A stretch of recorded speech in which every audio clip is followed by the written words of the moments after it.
Hello, everyone, and welcome to the webcast, Securing IT Efficiencies and Cost Savings in the Post-COVID World, sponsored by Spec Ops. I'm Tracy Cook with Redmond Magazine, and I'd like to thank you all for joining us today. Before we begin, let me take care of a few housekeeping details.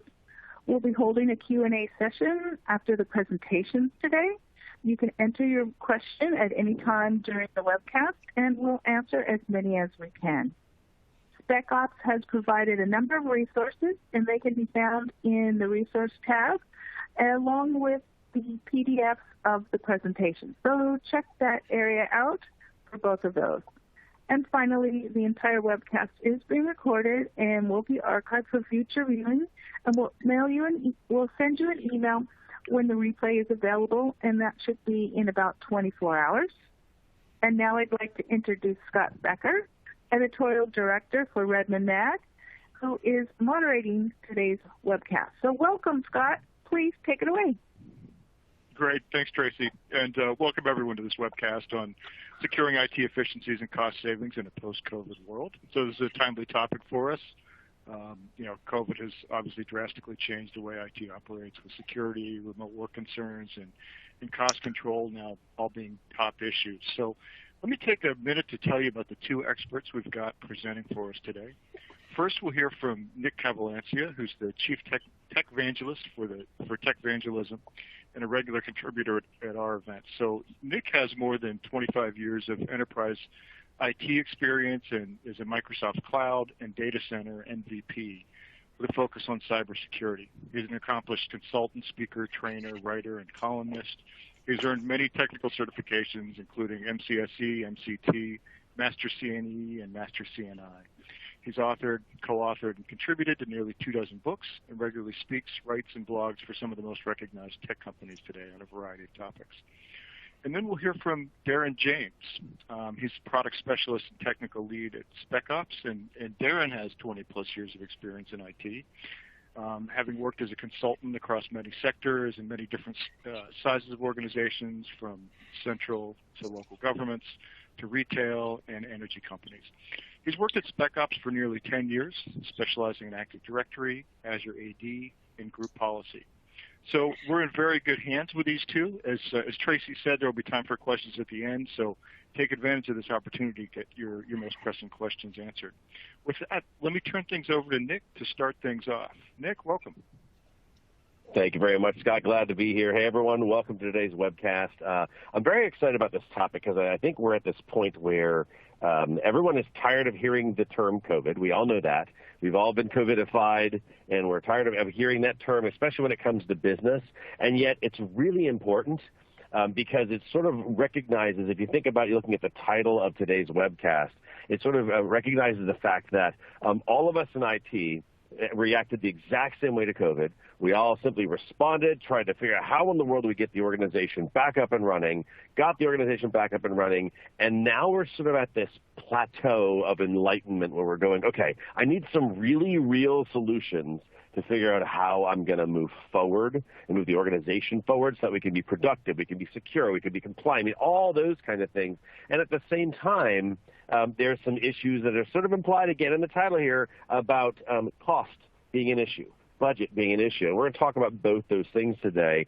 And my goal is to try and point you in sort of a direction of the kinds of things I think are going to be most impactful for your organization. Keep in mind that there's a large number of you on today's call, and so there's no way that I can say, okay, all of you, everyone should do this, and tell you the exact one thing, because it just depends on your organization, what industry vertical you're in, the size of the organization. There's lots of different factors. So it's kind of impossible for me to do that, but it is possible for me to at least point you all in the right direction. And that's my goal.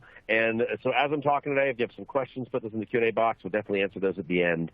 And where I'm going to start today is just sort of talking a little bit about how COVID has modified the way that IT has to operate today. And I went and did some research a little bit. I tend to spend a lot of my time looking at what the trends are in the industry, so that you guys will have your heads stuck down, looking at very strategic initiatives. You don't have time to look at trends. So I kind of look at my job as to be sort of the cliff notes of trends. If you go that old, and I'm dating myself a little bit, but that's okay. Basically, the synopsis of what's going on in the industry. And I have a couple stats here I want to throw up on the next two slides. And I use the stats not to create a sense of FUD, fear, uncertainty, and doubt.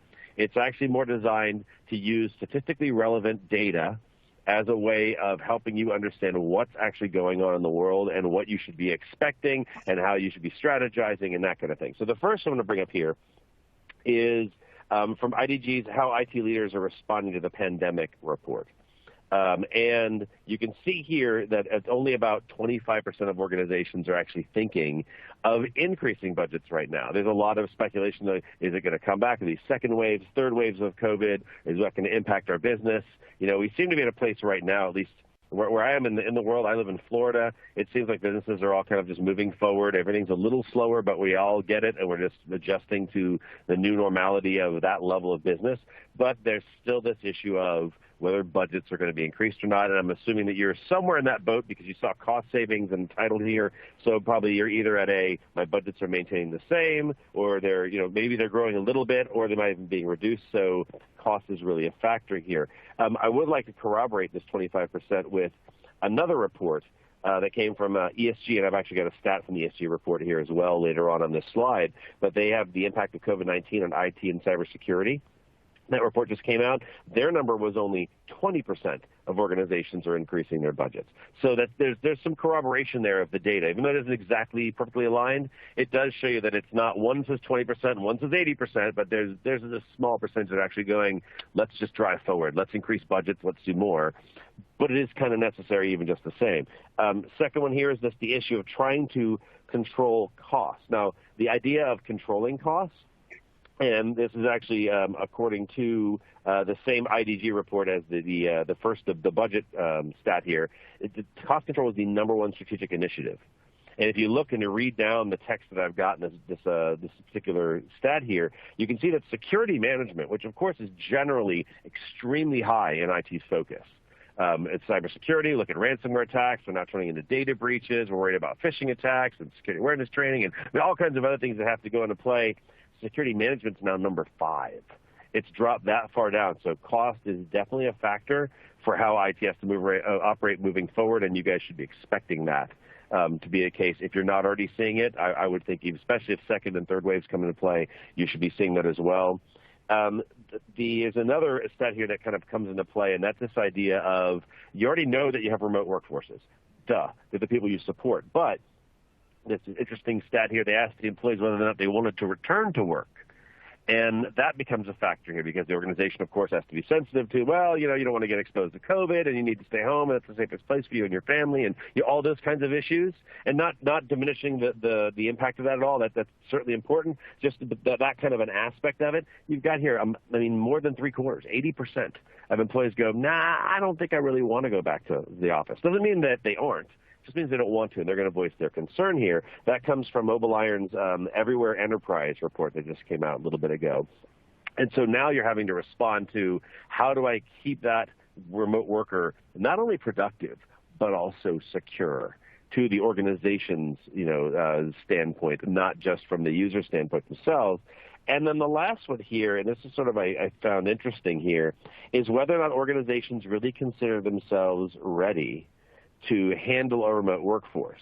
And this is sort of looking back a little bit on when COVID first hit. I'm going to put it in something like the March timeframe for most of us here in the U.S. If you're somewhere else in the world, it might be a little earlier or a little later.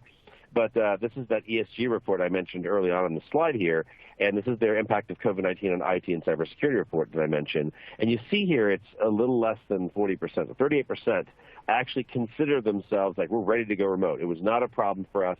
So that means if I kind of play this slide backwards a little bit, the majority of you were not ready to go remote. Most of the employees that are now remote in probably not an exactly optimal, from a security standpoint, optimal environment, still want to remain remote. And you're no longer totally focusing on security. You're focusing more on cost control and budget's an issue. So that's kind of the story that's being told here. Now, when we look at this at the same time, we have to balance this with the reality of it's great organization. You don't want to spend money right now and you can't, but all these users want to work from home. But what's going on the outside that's impacting our organization that we may have to respond to even if you don't want to? And that's the idea of cyber attacks. So I've got a couple stats here just to kind of point this out here. The first one here is from Ponemon Cybersecurity in the Remote Era report. This came out this year, and you can see here that the security posture of organizations, where they sort of said that they had an effective security posture, it decreased by 38%. It was at 71% of organizations said they were either effective or very effective, and it went down to, I think it's 44%. And so the relative decrease is about 38% of organizations. So then due to COVID alone, they basically said we're not as effective as we once were. And so that's the reality for your organization and for most that are there. This is a data point from the Hiscox Cyber Readiness Report. This actually came out before COVID, but it gives you an idea of where organizations would see themselves anyway. This is of every size organization worldwide. And it was 64% of orgs that were saying, we're not exactly ready for any of this. In fact, we really kind of consider ourselves novices at this. Now, it might be a little different for you, but if you're, let's say, an IT professional that is also supposed to manage security, the cybersecurity state of the organization, and you don't have a dedicated security team, you certainly, I know that you know a lot, and I'm not putting that into question. Just thinking about you're not focusing it all the time. You're not entirely ready because you have a lot of other, you have to also do virtualization, and you have to manage storage. Oh, and you have backups. Oh, and there's a desktop problem. Oh, and someone needs Office installed. You know, those kind of things all kind of come into play. And so it's not a question of whether you can do security. It's more like a question of do you have the time to do security. And so in some of the ways, I sort of see that playing into this idea of being cyber novices, not so much that they don't exactly know how to do it, but they don't have the time and maybe the knowledge, but it's be able to actually put an appropriate defense in place. Ransomware attacks actually increased this year. This comes from Bitdefender's mid-year threat landscape report. Came out just in, I think it's July. And you can see here the number of ransomware attacks year over year have increased 700%. That's massive.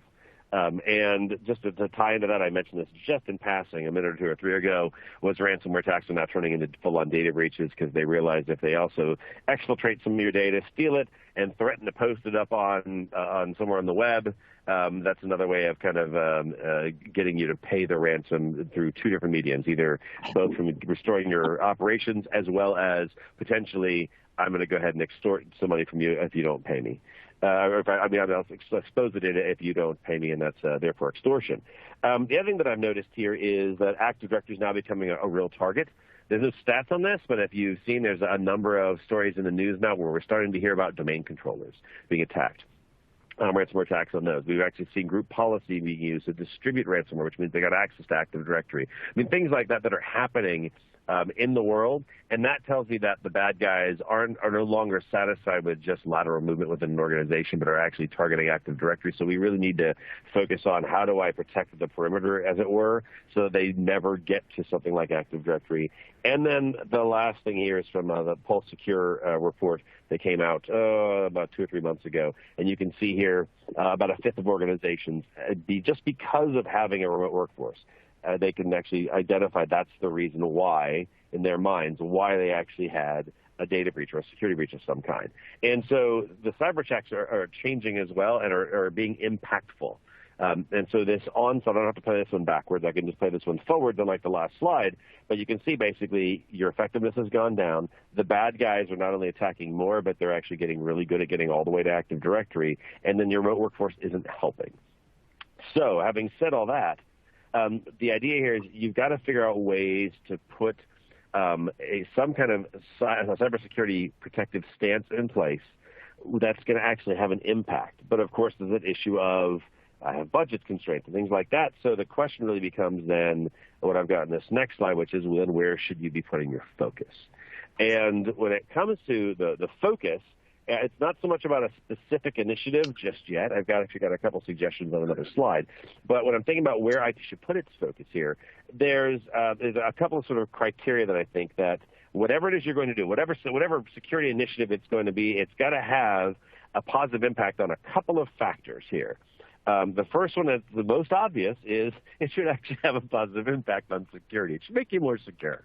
I know that's it's done, Nick. Okay, I got it. I'm sorry. I had to say it. At least I'm going to put it up there. So I think, should it make me more secure too? I want to make sure I have my bases covered. I still look like I'm credible. But you should be putting something in. I always talk about having a layered security approach. And whenever there's a layered security approach, you're building layers that, one, try to attack the problem from a different angle than what you're already doing, meaning you don't put 7 different antivirus solutions on the same endpoint and think that's going to actually solve the problem. You want to try and put some other different kinds of layers, so it should improve security that way. You should also have a layered security strategy from a perspective of you're putting additional layers on that are there, assuming that there's probably some percentage of attacks that are going to get through the previous security layer. So that's another project why you're purposefully putting other layers in place. So it should have a positive impact on your security, also on your efficiency. There should be something where it doesn't put more of a burden on the organization. You think about if you were to completely change how users were going to, let's say, access a particular resource. Like, for example, if like you said, well, we're going to now implement a VPN that then they have to log into a portal. Once they log into the portal, then they get a token that they then have to go to their phone. I mean, you start putting all these layers of things where it's not even practical anymore to gain access to something. Well, then that's not a good idea. The idea here is you're trying to increase the efficiency of both IT, meaning you should have less to do once you implement the solution, and the users. They should be seeing it at least as easily done as they did before.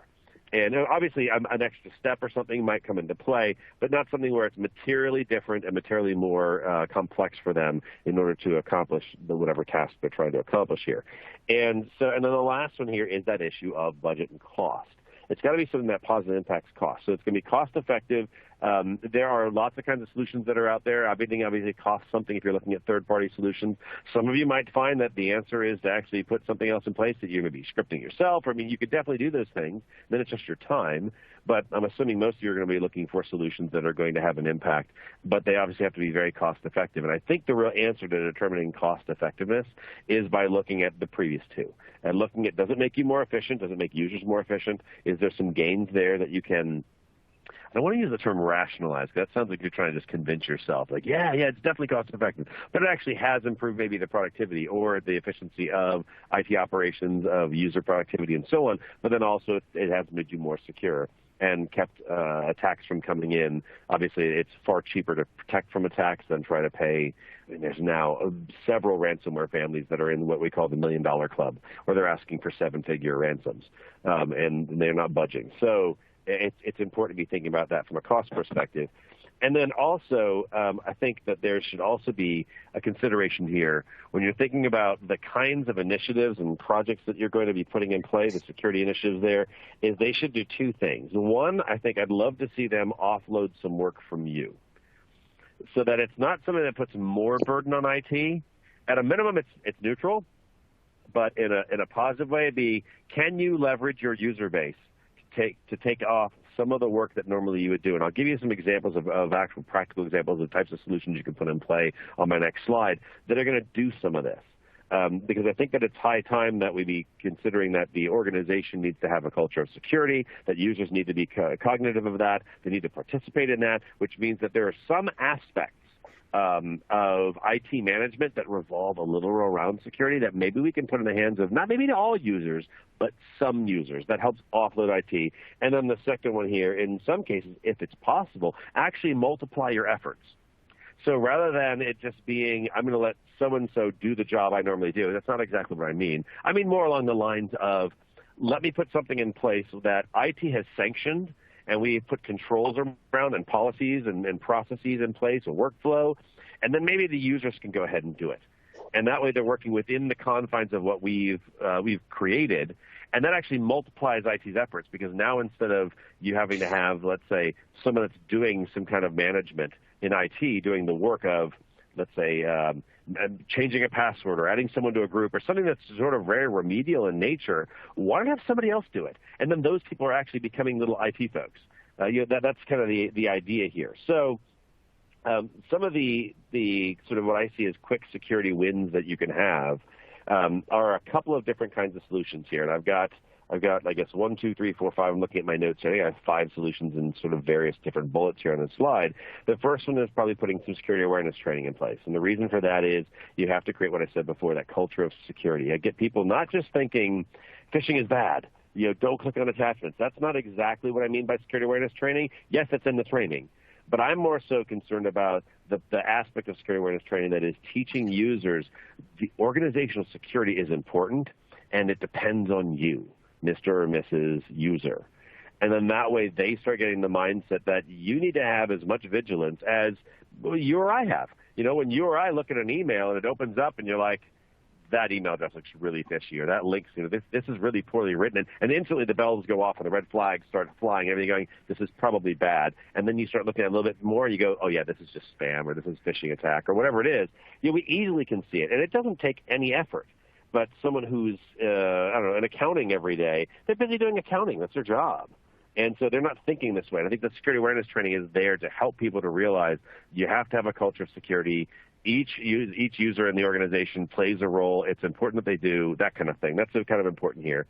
And I think that also helps meet that criteria in the last slide where we're talking about the fact that it doesn't entirely offload the work from IT, but it does to a degree. Like if they can tell something's a phishing email and you've already taught them, just delete it and never access it ever again. They don't have to flag it and have someone come to their desk and look at it and waste everybody's time when you're like, just delete it and ignore it. It's fine. That's what I would do. That's what you would do. That's what they should do. Same kind of thing. And therefore it multiplies IT's efforts here. Next one here that I've got is the idea of using some kinds of self-service solutions. There's a number of them that are out there that you could use. You could do things to, for example, manage passwords. That would offload work from a service desk, help desk, whatever you happen to have in place. Users can certainly change their own password as long as they have provide enough detail beforehand to properly authenticate that it's actually the owner of the credential. You can do it themselves. You have the ability, there's solutions that do group self-service. So you already sanction which groups people can go in and out of if they want to, and anyone that requires some kind of permissions, you can offload the approval to, let's say, a department manager or a supervisor or a VP or whatever, instead of IT. Can this person join the marketing group? I'll let the VP of marketing decide. And if they say yes, then cool. They probably know better than IT would anyways whether that person needs to be in marketing. It's about operations, not about just whether or not they are a part of the marketing department. Maybe they need to access something. And then the last one I've got here is directory self-service, which is probably more of a productivity angle. It does have a bit of a security aspect because you end up using directory updates. In some cases, some solutions will use information in Active Directory, like what location they're in or what department they're a part of or what their title is, to actually dynamically add them to groups and things like that. So there's a security aspect. There's also just the productivity aspect of I need to get Bob's phone number, and you're going to look in Active Directory or inside the gal in this case is probably more likely, and you see Bob's phone number, and Bob was able to update it themselves. And that kind of thing is what kind of comes into play. Then the last one that I've got here is using multifactor authentication. And I'm a really big believer in multifactor authentication for a couple of reasons. One is just the added security that it allows. I think the last stat I read was 60% of all the cyber attacks include some kind of lateral movement. In order to have lateral movement, I have to have credentials. And so having a set of credentials that also has multi-factor authentication tied to them makes it a little difficult to keep reusing the credentials because you have to have the second form or multiple forms of authentication there. I'm also a big believer for everyone, all the way down to the mailroom clerk. Good example would be just, let's say, MFA for Office 365. And if someone had an environment where even the mailroom clerk didn't have it, and a bad guy was able to compromise the mailroom clerk's ID and password Office 365, just say using that as an example, forget the entire environment, just Office 365, all they have to do is send an email out to you and anyone else in your organization saying, hey, there's a package here that I think's for you. Could you click on the link and double check it's for you and let me know? And then sure, you're going to click the link because it's from the mailroom clerk and they are asking you about a package. That all makes sense. No red flags are going off. And you click it, and then suddenly you've got an infection on your machine. You've got a virus installed, and and that kind of thing. And so everyone down to even the mailroom clerk should have MFA. That way, there's not an ability for a bad guy to gain access to Office 365 easily. I should say easily. It's not impossible. It's actually been done a number of times where they've been able to at least get in one time and trick the user using some very good social engineering and some great back-end coding. So the last thing I'm going to leave you here is just kind of summarizing these things up here. And the goal here is I called it saving cost and your company, meaning you want to secure your company, so you're trying to save them, but you're also trying to do this in a way that's cost-effective here. And the reality here is COVID has modified the way that we completely operate. It's changed the way that budgets are happening just because of the nature of your business, whether it's booming or not, as the case would be. The cyber attackers are realizing that and have changed their methods entirely. Lots more really, really good social engineering that's happening right now, where it's no more of these, I am a Nigerian prince, and and it's really poorly written and it has grammatical errors. Now it's very well written in a lot of cases, has great looking, credible presentation of logos and for impersonation of brands and things like that. So they're really changing their methods, realizing these people are at home using their own personal devices. They're not thinking about work all the time. We can certainly get past them, and they are taking advantage of that. And then the security strategy that you have to employ. You have to think about how do you keep that worker protected? How do you keep the environment, the network environment internally protected, the data that you have, whether it's in the cloud, on-prem, all those kinds of things as well. And so the initiatives that you really have to be thinking about are the ones that truly do make the org more secure. So think again back to that layered approach. Is it taking a different approach than something else you have, as well as is it providing different types of security in case the previous layer does not succeed in protecting you. And then also, you're trying to figure out in the long run, does it actually lower the overall cost of the implementation, of the ownership of it, by increasing productivity, or those kinds of things as well. So I hope that some of this has got you thinking a little bit. And with that, I will pass the floor to Darren. And Darren, you'll cover a little bit about what Spec Ops has to offer. And so, Darren, the floor is yours. Thanks very much, Nick. Good afternoon, good evening, good morning, no matter where you are. I'm based over in the UK, so it's 7:30 at night over here, so hopefully won't keep you too long. So, I work for Spec Ops. I'm kind of the technical lead for the EMEA region for Spec Ops. And I'd like to talk to you today a little bit more about the more practical side of things. So Nick's done a great job talking about the strategic overview, but how can Spec Ops actually help you with the real problems? So that's kind of what I'm here for today. First of all, who are Spec Ops? So we're a Swedish company. Our headquarters is in Sweden. We were founded back in 2001. We have thousands of customers all around the world. We have a presence, obviously, in Sweden, in the UK, Germany, United States, and Canada. And we specialize in tools for Active Directory, authentication, password management, and desktop management solutions. So first of all, what's the impact been on the service desk in your organization since COVID arrived on the scene? So many clients that we speak to have reported that users have found the transition to working from home pretty difficult. They can no longer easily ask their buddy on the next desk, what to do. And so this has driven up calls to the service desk over all sorts of issues. So whether it's password related or, should I click on this link in the email that Nick was just talking about, and even some non-IT related ones. So the service desk has become this first point of contact for any question. But of course, that presents its own risks. How does the service desk know the person calling in is who they say they are? Could you recognize the voice of all of your users? Would your security audit accept that as a valid way of identifying a person? So the service desks themselves have become the targets of social engineering attacks. So this has led Spec Ops to develop something called the Secure Service Desk. It's a simple but very secure way of validating users over the phone using MFA. And whether that's a one-time code delivered by a text or an email, or more secure factors such as Apple Face ID or Touch ID or Google Authenticator, Microsoft Authenticator, Duo, Okta, Ping, you can use all of these methods to verify that person on the other end of the phone in a very secure way. And once they have been verified, you can then help them with whatever question or task they want to help, they want you to help them with. So that's kind of the first solution that I wanted to talk about today. The next thing, of course, is now we've validated who our users are. And so we can sleep a little bit more soundly at night, but that hasn't necessarily reduced the call volumes. Why are people calling in? Can we improve the speed on the closing of these cases that these users bring up? Is there anything that we can do to allow the users to securely help themselves? Again, harking back to what Nick was talking about a few moments earlier. So the number one service desk case is still the same thing today as it was, and has been for the last sort of 20 years. I've forgotten my password or I've locked myself out. And this seems to have gotten worse, though, since working from home. Maybe it's getting used to the new ways of working, or worries about other things such as personal and family health concerns, job security, or who's won or lost the election, maybe.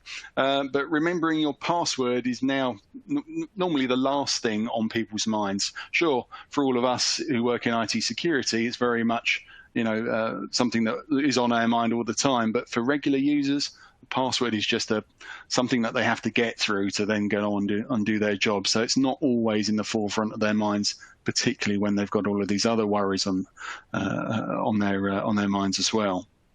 So these password reset calls also have a distinct cost associated with them, and the most obvious cost of that is user downtime. So they forget their password, they try half a dozen times, they lock themselves out, they get in a call queue on a Monday morning, and they're sat there for 25 minutes. Then IT have to verify them, then they have to go through the whole password reset process, wait for it to replicate. You know the scene. It takes a lot of time and therefore money. So, and again, we need to worry about could the service desk be conned into performing a password reset on a user's account? This on its own can pose a nice attack vector for any opportunistic hacker out there looking to earn a quick buck off the back of a global crisis. So, what can we do to kind of improve that situation? So, of course, simply the fact that you're working from home now adds to all of this complexity. And having no line of sight to your corporate AD means that natively, at least, you don't get any sort of password warnings. So now your password suddenly expires, but you have no easy way to change it because your user-based VPN relies on that password for its connection. You call the service desk to reset your password, but now your laptop doesn't get the new password synced to it, and you're stuck with your old locally cached password or locally cached credential, which leads to all sorts of user confusion about what password to use and therefore further downtime for that particular user. So how can Spec Ops help with all of this? What can we do to solve these problems? Well, one of the first things we did when COVID-19 came along was to provide 2 of our products to the entire IT community for free. The first of those products is a tool called Spec Ops Password Auditor, and this has proven to be extremely helpful. Spec Ops Password Auditor will tell the admin whose passwords are about to expire, so they can proactively do something about it. So if it's some VIP somewhere and they haven't received a notification about their password expiring, the service desk could reach out potentially and talk to that user, or maybe extend their password life if they need to, if in an emergency. It also provides a bunch of other reports as well, such as telling you which users are currently running compromised passwords. So again, it allows you to preempt those potential hacks or breaches that might happen by identifying users that are currently running weak passwords. Secondly, to help with the whole password expiry notification system, Spec Ops Password Notification. We're very good at calling our products exactly what they do, but Spec Ops Password Notification can provide an early warning system for password expiry to the users as well. So notifying users by email so many days before it happens, and so now there's no excuse for not seeing those warnings, and hopefully the user will take action. As Nick said, they'll be doing it themselves. And sorting the problem out before, or sorting the password out before it becomes an issue. And both of those solutions are totally free of charge, and they really do give power back to the IT admins and allow them to avoid many of the issues that we've already talked about, that we've already identified. But what about removing these issues, these common password reset, account lockout, cache credential issues altogether from the service desk side of things? Well, that's where Spec Ops U-Reset comes in. So this is a paid-for solution, but it can provide a very secure way of allowing users to manage those issues themselves. And the big differentiator for U-Reset is that it can update that locally cached credential, meaning there's no user confusion. If they reset their password, it's set both in AD, and at the end of the process, it's written back to their local Windows PC even when they're at home and there's no VPN connection at all. So that has proven to be a fantastic benefit to a lot of the customers that we speak to over the past few months. Let's get on to the next slide. And finally, I'd like to talk about another sort of subject that has really arisen, or we've seen a lot more during the pandemic, because a lot more people are using laptops. And this has also meant that a lot more sensitive corporate data is now sitting on hard drives that are outside of the office and outside of our usual realm of control. And that means that that data needs to be secured by encryption, whether that be BitLocker or third-party solutions such as Symantec. Ultimately, this is another new technology that threatens the productivity of our users, though, because if those machines get locked out, and again, there's group policy entries to say if you type your password in 5 times, enable the BitLocker recovery screen. How does a remote user recover from that without having to come back to the office?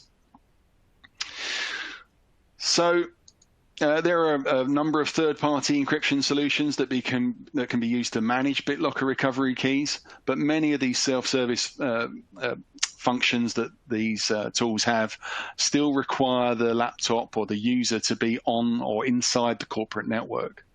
So again, Spec Ops can help here, and we have another solution called the Spec Ops key recovery. This allows users to securely, using the same MFA engine that I've mentioned a few minutes ago regarding, verifying a user when they call in from the secure service desk, or securely resetting their password using the MFA built into UReset. But it allows them to use that same enrollment to get the recovery keys for BitLocker and Symantec antivirus. Symantec endpoint encryption. You can tell it's getting late over here. And it can even integrate with the Spec Ops Secure Service Desk, in that if they do call in for service desk assistance when that key recovery screen appears, the service desk, once they've validated that user, can then send the recovery key to them. So again, we can improve that whole aspect and hopefully get that user back up and running in as quickly as we possibly can.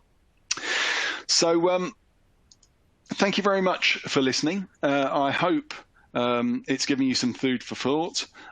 Please, if you do anything else, don't forget to download Spec Ops Password Auditor and Spec Ops Password Notification. They literally take 5 minutes to install. They can increase security, reduce your service desk calls, and generally provide some great information about the state of your Active Directory network. Thank you very much. Back over to you, Scott.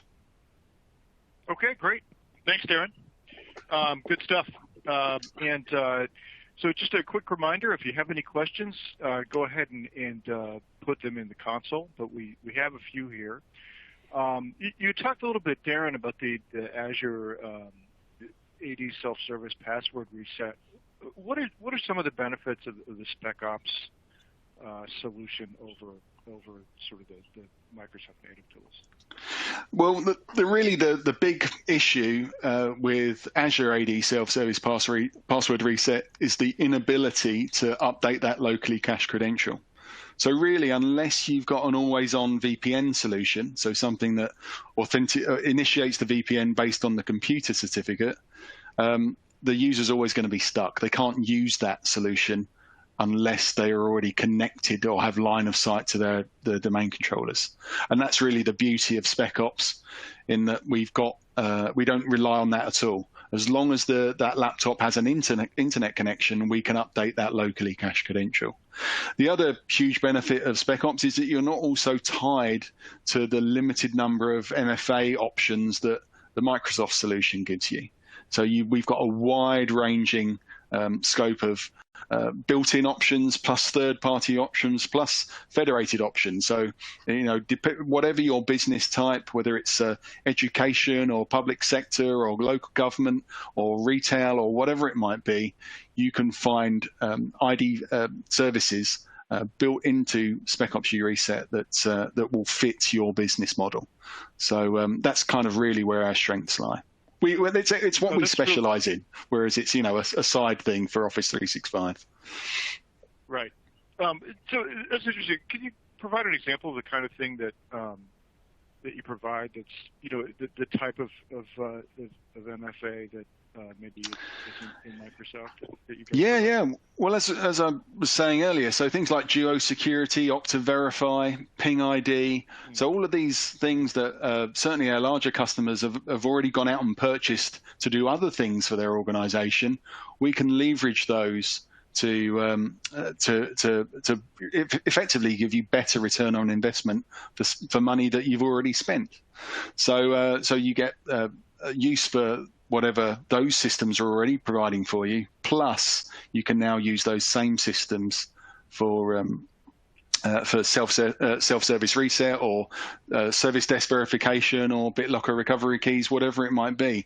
We've built this amazing flexible multi-factor authentication engine that can use all of these ID services. But again, the control is down to you. You can make available the ID services that you want to use. So if you do still want to use secret questions and answers, what's your favorite color and what's the first film you went to see? They're not perfect ways of identifying users, but sometimes that's what fits that particular business. You can still use that.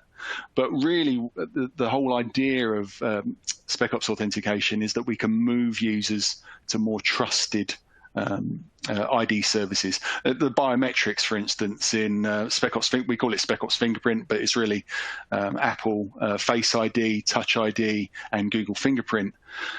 Having a biometric is effectively 3 factors rolled into one: something you have, something you know, and something you are. And so that alone is usually strong enough to allow you to go on and reset your password or get your recovery key. So again, you've got a much more reliable system in place than just answering questions or getting a phone call to your desk phone saying you are who you say you are. An automated call like the one that's provided with Microsoft. Gotcha. Hey, so one of the problems with with self-service password reset solutions that companies sometimes run into is that they have a low enrollment rate. Yeah. How do you address the enrollment issue with your solution? Well, that is a big problem. Companies go out and spend a fortune on these systems, or they buy, upgraded Azure AD licenses or whatever it might be. But of course, if nobody uses it, then it's a bit of a waste of money. So again, Spec Ops Reset is very user-centric. So we designed it. It's got to be easier to use this system than it has to call the service desk. So we have something called enrollment enforcement built into the solution, so that if you're an unenrolled user, you can get nagged by a little balloon tip. That's its least level of enrollment enforcement. But you can then crank it up some levels from there. So normally I recommend that you run with the balloon tip for 4 weeks, and you do a little bit of internal marketing about why the solution is good for the end user. And normally, if you've done that well, you get around 40 to 50% of your users enrolled in the first 4 weeks. Then week 5, you might want to switch it to the next level, and that will launch a browser every time the user logs in who isn't enrolled. Once they are enrolled, they're not going to get nagged again, but it will launch a browser, and they can't switch these things off. And then there's and leave that running for another week, and if you're lucky, you're up to about 70, 80, maybe even 90%. And then there's a final option, which lots of service desk managers say we'd like to switch on straight away, but I always try and put them off. But there's a final option which will switch on an unclosable full screen browser. So the user can't actually do any work until they've enrolled in the system. Now, I don't recommend that you switch that on straight away, but it does make sure that you've got 100% enrollment within 24 hours. Plus, also there are a number of identity services that you can automatically enroll people with.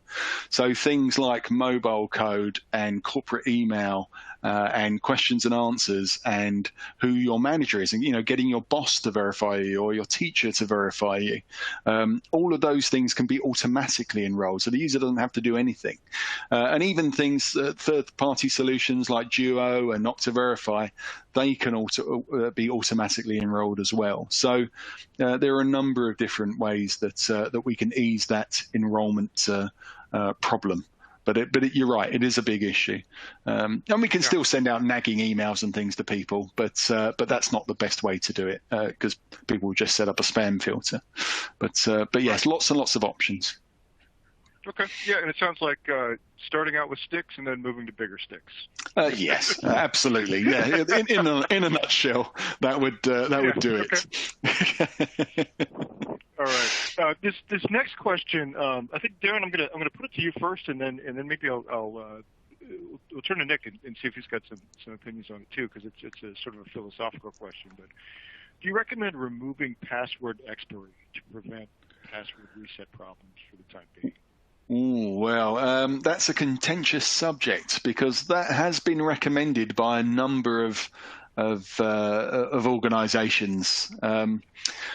For me, my personal take on it is no, I don't think that's a good idea. Passwords, there was some meme somewhere at some time that, passwords are like your underwear. You should change them often.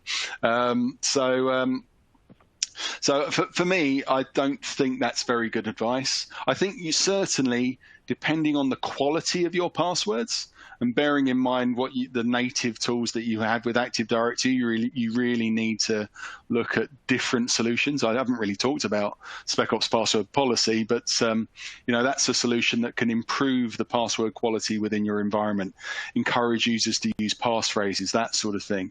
But if you can guarantee that you've got better quality passwords in your environment, then sure, you can let them keep them for longer, but there is no guarantee that a user will not reuse that password on, a personal website, whether it's a, supermarket or gambling website or whatever it might be. And it only takes that other website to get hacked, and then that amazing password or passphrase is out there in the open. So unless you've got some way of detecting unusual successful logins, we don't really care too much about the failed ones, but if we know that Darren always logs in from the UK between these times on a Windows laptop using an Apple iPhone, then that's probably Darren. But if Darren logs in from North Korea in a Linux box at 2 o'clock in the morning and it's a successful login, we need a way of flagging that. So that's the only situation. If you've got the ability to detect that unusual successful login, you might want to consider, or you could potentially consider, password never expires. But I personally, I don't think it's a good idea. Reward people with better ones, but password never expires, if you ask me. Okay. And Nick, any thoughts on that one about password expiry? Yeah, I actually I was thinking I should jokingly go, I totally disagree. I think it's a great idea, Darren, but I don't. So just like, it's awesome. Nobody ever calls the help desk. Why wouldn't you? No. I'm going to say no, specifically because of the way the question was asked. And the point was, should we get rid of password expiration, basically so that no one calls the help desk? No one has that problem anymore. That's not the reason for getting rid of password expiration. I mean, Microsoft removed the recommendation in April of last year, and even like the NIST guidelines for authentication was at 800-53, I think, if I remember correctly. They even say they don't recommend password expiration, but it's for a different reason. Yeah. And so I'm actually not disagreeing with Darren at all. And Darren already knows where I'm going, too. The reason they were doing that and saying, let's get rid of expiration is because people used to use, let's say that their password is just password. It doesn't matter that it is. I know that's a terrible one to use, but it's password. Well, when they get the password expiration, Darren, what do they change their password to? Password 2. Right, exactly. And then the next time they change it to? Let me guess. Password 3. Password 3. It doesn't make sense. You know where I'm going. We're like totally in line here, violently in agreement. But if you look at the NIST recommendations, and Darren actually said this a little early on. I think it was during his presentation, not even during Q&A. But it's in lieu of passphrases. The idea is to move to additional layers of authentication. NIST has a concept called authentication. Oh, I'm going blank here. I just had it too. of authentication assurance levels, AAL. And the idea is basically you have all these different kinds of authentication, passwords being one of them, secret questions being another one, like what's your mom's maiden name or whatever, those kind of, and then using devices and MFA and all this other stuff. And so the idea is, well, then if you're going to get rid of password expiration, then you're probably, if you're really thinking about security, it's to increase the levels of authentication and the numbers of authentication so that you're basically increasing the authentication assurance level. But it's to Darren's kind of earlier point of if you have a solution in place that's doing some of this, that can verify you some other way. He even gave the really ridiculous example of like your teacher validating that it's actually you. That's all possible in today's day and age. The password is a really it's an age-old technology at this point that needs to go in a lot of ways. So long-winded answer, but don't agree with the password expiration for the purpose of like, let's get rid of the problem. I think you just need to address the problem in a different way that also actually makes you more secure. So Darren, would you agree? Yeah, absolutely. I mean, if you've got the option to enforce MFA on everything, then great. Yeah, let them keep the password forever. It's only 1 week factor, and it is another factor that they can use. But ultimately, practically speaking, let's face it, we haven't got MFA for everything. There are still times where you only have to supply a password for a particular application. That application hasn't caught up yet with the whole MFA bandwagon. And in that case, you've still got that vulnerability. So if you've still got a system that solely relies on passwords, then you still need some sort of expiration. All right, great discussion. So and just a reminder, if you have any other questions, please type them in. But we'll keep moving on with the questions here. Does Spec Ops password auditor store any passwords in clear text?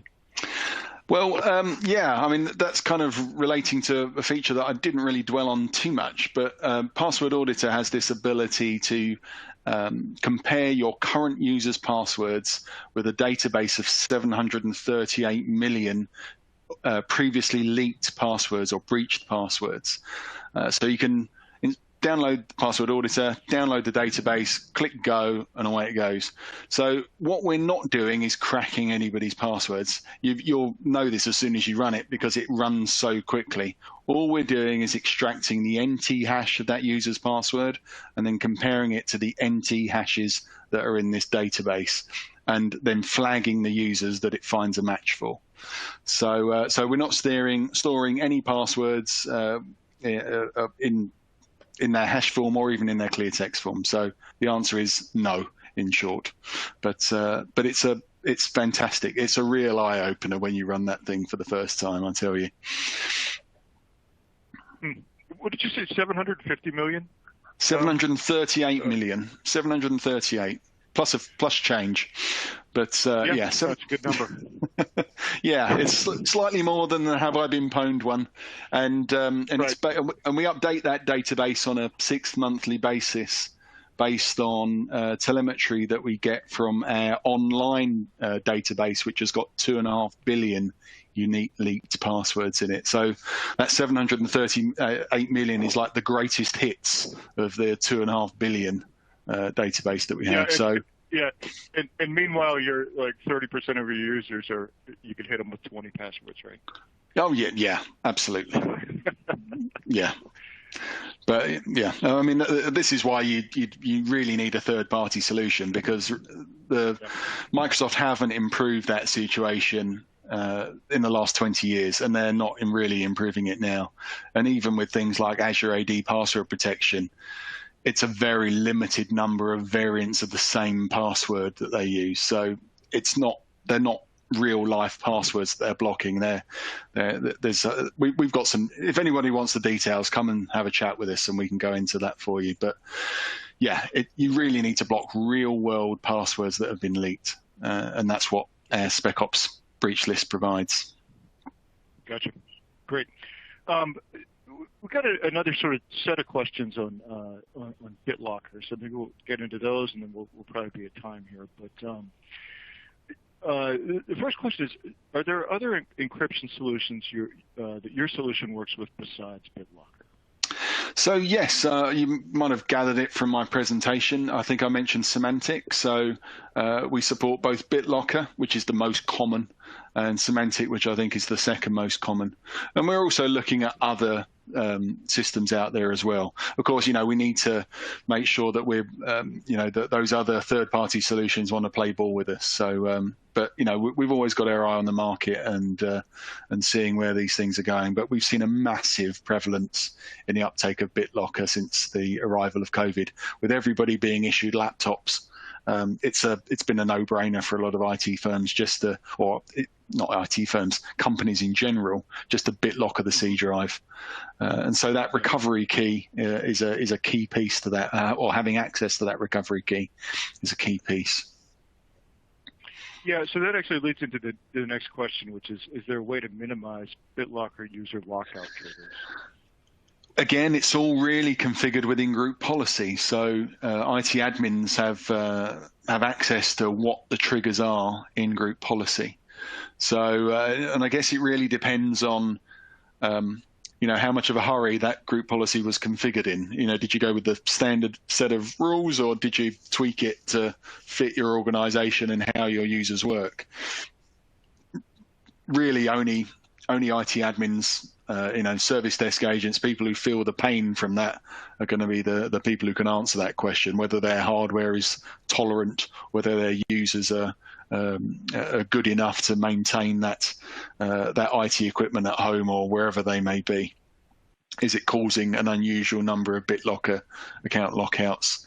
It's difficult for me to say you should switch this on in your environment or switch this off in your environment. It really depends on the hardware that they have at hand. Fantastic. Okay. Well, I think we're going to need to leave it there. But Darren and Nick, great information from both of you. Really appreciate your time and your insights today.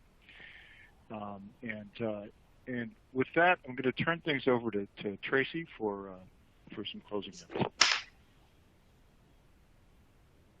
That was great, you guys. Really good presentations, great discussion. I'm so glad you all were able to participate today. And so I'd like to thank you for joining us and sharing your expertise with us.